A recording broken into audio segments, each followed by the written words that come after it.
Hello friend, welcome to Shayan 360।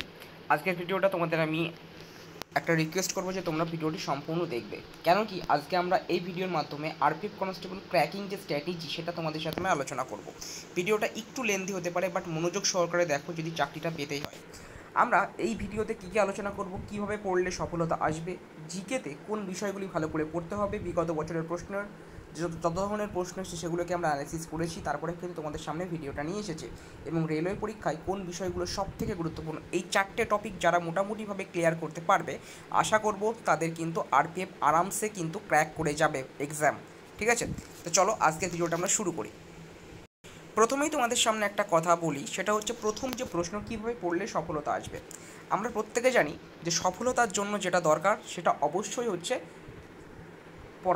পড়াশোনা ছাড়া কিন্তু সাকসেস আসবে না, সেটা আমরা প্রত্যেকে জানি। কিন্তু পড়াশোনা বললেই যে আমরা জানলাম না কোথা থেকে প্রশ্ন করে, রেল বেঙ্গল পুলিশের মতো আদেও নয়, সেটাও আমরা জানি না। আমরা বেঙ্গল পুলিশের মতো প্রিপারেশান নিয়ে গেলাম, কারণ আমরা ভাবলাম এটা কনস্টেবল ওটা কনস্টেবল, ঠিক আছে আমরা প্রিপারেশান নিই, আমাদের ক্র্যাক হয়ে যাবে। তাহলে কিন্তু আমরা ভুল ভাবছো। কারণ আসলে রেলওয়ে যারা এক্সাম দিয়েছো তারা প্রত্যেকে জানো যে রেলওয়ের প্রশ্নের লেভেল আর আমাদের ওয়েস্ট বেঙ্গলের ক্ষেত্রে বেঙ্গল পুলিশের প্রশ্ন লেভেল বা কেপির প্রশ্ন লেভেল কিন্তু আকাশ আর পাতাল। অর্থাৎ ওই দিকে তোমরা যদি ওইভাবে চলো না, তাহলে কিন্তু তোমাদের সাকসেসের আশা এখানেই শেষ। আমরা প্রথমেই তাই বলছি সেটা হচ্ছে, দেখো আমরা জানি যে এখানে অর্থাৎ আরপিএফে 35 এবং 35 করে জিকে এবং রিজনিং, ম্যাথ এবং রিজনিং, এবং 50 নম্বর রয়েছে জিকেতে। আমরা আগের একটা ভিডিওতেই বলেছিলাম যারা এই জিকেকে যারা টার্গেট করবে তাদের কিন্তু সফলতা আসতে তাদের বাধ্য। কেন তার কারণ হচ্ছে 35 দুগুণি 70 নাম্বার রয়েছে ম্যাথ এবং রিজনিং থেকে। আমরা প্রত্যেকেই জানি কম বেশি ম্যাথামেটিক্স কিন্তু প্রত্যেকেই পারে, ঠিক আছে। তো সে জায়গায় দাঁড়িয়ে রেল কিন্তু এমন কিছু ম্যাথামেটিক্স তোমাদেরকে প্রোভাইড করবে যেগুলো কিন্তু তোমরা পারবে না। পরিষ্কার কথা হচ্ছে তোমরা পারবে না। এমন কিছু রিজনিং দেবে যেগুলো তোমরা পারবে না। অর্থাৎ যেগুলো মিনিমাম যেগুলো পারা উচিত সেগুলো কিন্তু 35টার মধ্যে প্রত্যেকে কিন্তু মানে মিনিমাম 25টা করে পড়ে আসবে। ম্যাথ বলো রিজনিং বলো, যারা পারে মোটামুটি 25টার মতো করে আসবে। কিন্তু এখানে খেলা করবে হচ্ছে জিকেতে 50 নম্বর রয়েছে। যারা জিকে জানবে তাদের জন্য ভেরি ভেরি সহজ হয়ে যাবে, ঠিক আছে। তোমরা কেন সেটা বুঝতেই পারছো। 50 নম্বরের জিকে, 50টা জিকে করতে তুমি সময় নেবে মাত্র কত, 50টা জিকে করতে তুমি হাফ সেকেন্ড, তোমার আধ মিনিট করে টাইম নিলেও তুমি টাইম নিয়ে মাত্র 25 মিনিট। কিন্তু 25 মিনিট তো টাইম লাগবে না, আমরা জানি 25 মানে একটা জিকে পড়ে সেটাকে কমপ্লিট করতে মোটামুটি 10 সেকেন্ড মতো সময় লাগে, 10 থেকে 15 সেকেন্ড, তার উপরে নয়। তো সে জায়গায় সময়টা কতটা সেভ হয়ে যাচ্ছে বুঝতে পারছো। তাহলেই তোমরা যদি জিকেকে স্ট্রং করতে পারো তাহলে কিন্তু ম্যাথ রিজনিং তোমাদের জন্য আরও প্রফিটেবল হবে, ঠিক আছে। তো সে জায়গায় দাঁড়িয়ে আমার স্ট্র্যাটেজি হচ্ছে তোমাকে জিকের প্রতি বেশি নজর দিতে হবে। তাই বলে এই নয় যে ম্যাথ এবং রিজনিং ছেড়ে দেবো, অবশ্যই ম্যাথ এবং রিজনিং করবে, তবে বেশি স্ট্র্যাটেজি কিন্তু আমাদের জিকের দিকে দিতে হবে, ঠিক আছে। আচ্ছা, জিকেতে কোন কোন সাবজেক্ট পড়তে হবে, বিগত বছরের প্রশ্ন, এবং সর্বশেষ আমরা আলোচনা করব যে রেলওয়েতে কোন বিষয়গুলো ভালো করে পড়তে হয়। আমরা এখন উত্তর দেবো এই প্রথম, দ্বিতীয় এবং তৃতীয় প্রশ্নে জিকেতে কোন বিষয়গুলো ভালো করে পড়তে হবে এবং বিগত বছর কোথা থেকে প্রশ্ন এসেছে। চলো প্রথমেই আমরা বিগত বছরের বেশ কিছু প্রশ্ন ঘেটেছি, সেখান থেকে যেটা আমাদের অপিনিয়ন সেটা তোমরা দেখবে। জিকেটায় আমরা মেনলি আজকে আলোচনা করব, ঠিক আছে। তো জিকেতে আমাদের কোন কোন বিষয়গুলো পড়তে হবে, বুকস অ্যান্ড অথর থেকে প্রশ্ন কিন্তু রেলওয়ে আরপিএফে করে। শুধু রেলওয়ে আরপিএফ নয়, রেলওয়ে প্রত্যেকটা এক্সামেই করে। মনে রাখবে এই বুকস অ্যান্ড অথরটা তোমাদের কিন্তু ম্যাক্সিমাম যেটা ফলো করতে হবে, কিছু ইম্পর্টেন্টস বুকস যেগুলো স্ট্যাটিক জিকের মধ্যে পড়ে এবং কারেন্ট অ্যাফেয়ার্স হিসেবে কিন্তু এটাকে ফলো করতে হবে। ইম্পর্টেন্ট আর্টিকেল, সংবিধান থেকে কিন্তু ইম্পর্টেন্ট আর্টিকেল, বিশেষ করে এখন ভোট রিলেটেড যত ধরনের আর্টিকেল আছে প্রত্যেকটা কিন্তু মুখস্থ করে রাখতে হবে, কারণ এটা কারেন্ট অ্যাফেয়ার্স হিসেবেও দিতে পারে, আবার এসে স্ট্যাটিক জিকে হিসেবেও কিন্তু আসতে পারে। হিস্টোরিক্যাল ব্যাটেল, আমরা জানি যে সমস্ত যুদ্ধগুলো হয়েছে সেই যুদ্ধগুলো সম্পর্কে সঠিক ইনফরমেশান, তার সাথে সালটাকে মনে রাখতে হবে। মনুমেন্টস অ্যান্ড টেম্পলস, কোথায় কোন মনুমেন্টস রয়েছে, কোথায় কোন মন্দির রয়েছে সেগুলো কিন্তু মনে রাখতে হবে। এবং ড্যান্স থেকে কিন্তু প্রশ্ন আসে, প্রতিটা শিফটে ড্যান্স থেকে কিন্তু প্রশ্ন দেখা গেছে, ঠিক আছে। এটা কিন্তু অবশ্যই একটা গুরুত্বপূর্ণ বিষয়। তোমাদের টোটাল যতগুলো বিষয় বলবো, এই বিষয়গুলো তোমরা যদি কমপ্লিট করতে পারো জিকের মধ্যে, তাহলে কিন্তু তোমরা 50-এর মধ্যে তোমরা মানে যদি সব কিছু ঠিকঠাক থাকে না, 50-এর মধ্যে তোমরা কিন্তু আরামসে 40 থেকে 45 নাম্বার কিন্তু আনতে পারবে, যতগুলো টপিক তোমাদের বলে দিচ্ছি। কারণ এই টপিকের বাইরে কিন্তু কোনো প্রশ্ন হয় না রেলওয়েতে, ঠিক আছে, জেনারেলি আরপিএফে। ওকে, চলো সেকেন্ড দেখো, সেকেন্ড পেজে আমরা কী কী রেখেছি। স্টেটস ফেস্টিভ্যাল, অর্থাৎ কোন স্টেটের কোন ফেস্টিভ্যাল গুরুত্বপূর্ণ, বিশেষ করে তোমরা নজর দেবে সাউথের স্টেটগুলোকে এবং নজর দেবে নর্থ ইস্টের স্টেটগুলো, যেমন অরুণাচল প্রদেশ, মেঘালয়, মণিপুর, আসাম, এইগুলো, এই স্টেট কটা নজর দেবে আর সাউথের স্টেট কটা নজর দেবে। হেডকোয়ার্টার, ইম্পর্ট্যান্ট যে সমস্ত দপ্তরগুলো রয়েছে তার হেডকোয়ার্টার, বিশেষ করে এবার কিন্তু ভালোভাবে মনে রাখবে G20, কারণ G20 রিসেন্টলি ইন্ডিয়াতে হয়েছে। তো G20 সম্পর্কে অল ইনফরমেশান, সাথে সাথে আরও একটা ইনফরমেশান যেটা হচ্ছে তোমার ন্যাটো নিয়ে ইনফরমেশান তোমাদের রাখতে হবে, কারণ রিসেন্ট যে ওয়ারগুলো হচ্ছে না রাশিয়ার সাথে, তোমার আর ইউক্রেনের যে ওয়ার হয়েছে, আর রিসেন্টলি ন্যাটোতে একটা দেশ যোগদান করেছে, সমস্ত ইনফরমেশান কিন্তু রাখতে হবে।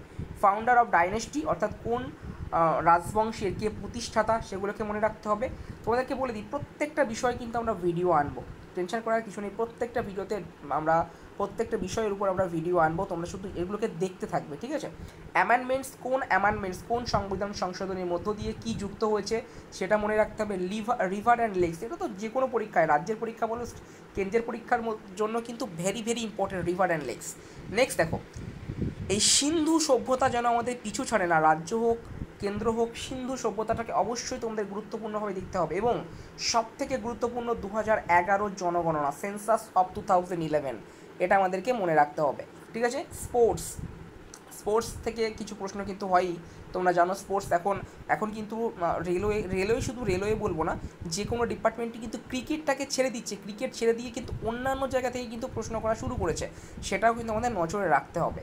ইম্পর্টেন্ট স্কিম, কোন সরকার কোন স্কিম কখন নিয়ে আসছে, কোন রাজ্য সরকারের, যেগুলো ইম্পর্টেন্ট শুধুমাত্র সেগুলোই মনে রাখবো, ঠিক আছে। তাই বলে আমাদের কাছে এখন 28টা স্টেট রয়েছে, প্রত্যেকটা স্টেট সম্পর্কে, প্রত্যেকটা স্টেটের প্রচুর প্রকল্প আছে, প্রত্যেকটা মনে রাখা কিন্তু সম্ভব নয়, যেগুলো খুব গুরুত্বপূর্ণ শুধুমাত্র সেগুলোই, ঠিক আছে। ইন্ডেক্স 2023-24 যে ইন্ডেক্স, এখন দেখো 23, 24, 25 এই এতগুলো ইন্ডেক্স কিন্তু মনে রাখতে হবে, ঠিক আছে। 23-24 ইন্ডেক্স মনে রাখলেও কোনো অসুবিধা হবে না। 23-24 ইন্ডেক্স মনে রাখতে হবে। হেনলি পাসপোর্ট ইন্ডেক্সে কে কোথায় আছে, হ্যাপিনেস ইন্ডেক্সে কে কোথায় আছে, এগুলো। নেক্সট দেখো ইম্পর্টেন্ট অ্যাওয়ার্ডস, কে কোন অ্যাওয়ার্ডস পাচ্ছে সেই অ্যাওয়ার্ডসটা মনে রাখতে, বিশেষ করে তোমার রিসেন্টলি তোমার যে সমস্ত গোল্ডেন ফেয়ার অ্যাওয়ার্ড বা তোমার যে অ্যাওয়ার্ডগুলো হয় না, নোবেল প্রাইজ থেকে শুরু করে, এইগুলো সমস্ত কিছু মনে রাখতে হবে। অ্যাপয়েন্টমেন্টটা না এখন তোমাদের পড়তে হবে না, অ্যাপয়েন্টমেন্টটা তোমরা এখন রেখে দাও। বুকস অ্যান্ড অথ তোমাদেরকে আগেই বলেছি। ইন্টারন্যাশনাল সামিট, কোথায় কোন সামিট হয়ে যাচ্ছে, যেমন তোমাদেরকে বললাম G20 হয়েছে রিসেন্টলি, ব্রিক্স হলো, ঠিক আছে, G20 ব্রিক্স, এইগুলো কিন্তু মনে রাখতে হবে। মিলিটারি এক্সারসাইজ কোন দেশের সাথে কোন মহড়া, এতটুকু মনে রাখলে কিন্তু হবে। কোথায় হয়েছে সেটা একটু বেশি বেশি হয়ে যায়, যদিও জিজ্ঞেস কিন্তু করতেই পারে। সিএম অ্যান্ড গভর্নর, এটা তো ভেরি ভেরি ইম্পর্টেন্ট, কারণ তোমার রিসেন্টলি ভোট হচ্ছে, তো ভোটের ক্ষেত্রে না বেশ কিছু ভোটের আগে আগে বেশ কিছু রাজ্যে কিন্তু মুখ্যমন্ত্রী গভর্নরও চেঞ্জ হয়েছে, সেটা তো মনে রাখতেই হবে। আর যেহেতু লোকসভা ভোট রয়েছে তাই ক্যাবিনেট মিনিস্টারের নামগুলো কিন্তু আমাদেরকে মনে রাখতে হবে, ভেরি ভেরি ইম্পর্টেন্ট হচ্ছে ক্যাবিনেট মিনিস্টার, ঠিক আছে। সায়েন্স থেকে আমাদেরকে যে বিষয়গুলো পড়তে হবে গুরুত্বপূর্ণভাবে, সেটা হচ্ছে SI unit, pH value, mountains national park, solar সিস্টেমকে মনে রাখতে হবে। ফার্স্ট ইন ইন্ডিয়া, ভারতের প্রথম, সেটা মহিলা হতে পারে পুরুষ হতে পারে, বা কোন স্যাটেলাইট, সমস্ত কিছু মনে রাখতে হবে। ভিটামিনস অ্যান্ড ডিজিজ, ঠিক আছে, ভিটামিনস ডিজিজ, আর একটা হচ্ছে ড্যামস, ঠিক আছে। এইগুলো মানে সায়েন্সে SI unit, pH value, solar system আর ভিটামিনস অ্যান্ড ডিজিজ থেকে কিন্তু প্রশ্ন আসে, তো এইগুলো মনে রাখতে হবে, ঠিক আছে। আর ড্যামস তো জানি আমরা ভূগোল থেকে। তো এই বিষয়গুলো কিন্তু আমাদের মোটামুটিভাবে টোটাল তোমাদেরকে 28টা টপিক দিলাম, এই 28টা টপিকটা কিন্তু মনে রাখতে হবে। 28টা টপিকের উপর কিন্তু ভালোভাবে স্টাডি করতে হবে। 28টা টপিকের উপর ভালোভাবে স্টাডি করলেই তোমরা দেখবে যে 40 থেকে 45 নম্বর কিন্তু তোমাদের জিকেতে চলে আসছে। আমরা চেষ্টা করব সম্পূর্ণরূপে প্রত্যেকটা টপিকের উপর কিন্তু আলাদা আলাদা করে ভিডিও করে দেওয়ার। এবার তোমাদের যে শেষ প্রশ্ন সেটা হচ্ছে রেলওয়ে পরীক্ষাতে কোন বিষয়গুলো গুরুত্বপূর্ণ। দেখো রেলওয়ে এতদিন যাবৎ যত পরীক্ষা নিয়েছে সব থেকে বেশি কিন্তু প্রশ্ন সায়েন্স থেকে করে থাকে। যদিও আরপিএফে সায়েন্সটা অনেকটা কম, তবুও কিন্তু সায়েন্সের কম বললেও কিন্তু সায়েন্স থেকে কিন্তু কোনোভাবে হেলাফেলা করা যাবে না, কারণ সায়েন্স থেকে যে প্রশ্নগুলো রেলওয়ে করে সেগুলো কিন্তু এক একটা প্রশ্নের লেভেল কিন্তু প্রচণ্ড হাই থাকে। তো এইগুলো দেখো, যদি এরকম প্রশ্ন করে যে ভারত কবে স্বাধীন হয়, 1947, আমিও জানি তুমিও জানো, ঠিক আছে। যদি এরকম প্রশ্ন করে যে বঙ্গভঙ্গ কবে হয়, 1905, সবাই জানে। যেটা জানবে না সেটাই তুমি এগিয়ে যেতে পারো, তাহলে কিন্তু তোমার সাকসেস আসবে, তাহলে কিন্তু তুমি কাট অফে টিকবে, ঠিক আছে। অর্থাৎ আমাদেরকে কিন্তু আরও ভালোভাবে স্ট্র্যাটেজি নিয়ে পড়াশোনা করতে হবে, যাতে এই প্রশ্নগুলো তো আমরা পারবোই, তার সাথে আরও এমন কিছু প্রশ্ন আছে যেটা 50 জন স্টুডেন্ট পারছে না, আমি পেয়ে যাচ্ছি, সেখানে কিন্তু তোমার সাকসেস আসবে। ঠিক আছে, এটাই কিন্তু এই স্ট্র্যাটেজি ফলো করে কিন্তু স্টাডি করতে হবে আরপিএফ কনস্টেবলকে ক্র্যাক করার জন্য। ঠিক আছে, তো আরও যদি কোনো তোমাদের কোনো ইনফরমেশান জানার থাকে অবশ্যই তোমরা কমেন্ট বক্সে কমেন্ট করো। আর সাথে সাথে আমরা কিন্তু একটার পর একটা টপিক ওয়াইজ কিন্তু ভিডিও আনবো। ওকে, তো চলো দেখা হবে পরবর্তী ভিডিওতে।